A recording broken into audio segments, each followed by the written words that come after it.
আয়ারল্যান্ডকে হারানোর পর আইসিসি থেকে বিশাল সুখবর পেল বাংলাদেশ, যা সত্যি অসাধারণ। ভিডিওটি শুরু করার আগে ভিডিওটি লাইক বাটনে প্রেস করে আমাদের 1000 লাইক পেতে সাহায্য করুন। আয়ারল্যান্ডের বিপক্ষে 11 তারিখে মুখোমুখি হয়েছিল বাংলাদেশ। সেই টেস্ট ম্যাচটি চতুর্থ দিনে পৌঁছে শেষ হয়ে যায়, যেখানে রীতিমতো প্রথম থেকে শেষ পর্যন্ত দাপট দেখিয়েছে বাংলাদেশের ক্রিকেটাররা। প্রথমে বোলাররা রীতিমতো অসাধারণ বোলিং করেছে, তারপর ব্যাটসম্যানরা তো রীতিমতো সবকিছু যেন টপকেই গেছে। এক ইনিংসে রীতিমতো এমন রান করেছে যা 2 ইনিংসও করতে পারেনি আইরিশ ব্যাটাররা, যার ফলে রীতিমতো এক ইনিংস এবং 47 রানের ব্যবধানে ম্যাচটি জিতে নেয় বাংলাদেশ।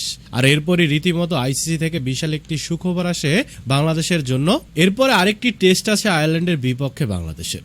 সেই টেস্ট ম্যাচটি জিততে পারলেই বাংলাদেশ র্যাঙ্কিং এ এগিয়ে যাবে, এমনটাই বাংলাদেশকে সুখবর দেয় আইসিসি প্রেসিডেন্ট জয় সাহা, যা সত্যি কথায় অসাধারণ। সত্যি বলতে আগামী টেস্টে যদি আবারও বাংলাদেশ আয়ারল্যান্ডকে হারাতে পারে, তাহলে রীতিমতো র্যাঙ্কিংয়ে উপরে উঠে যাবে বাংলাদেশ।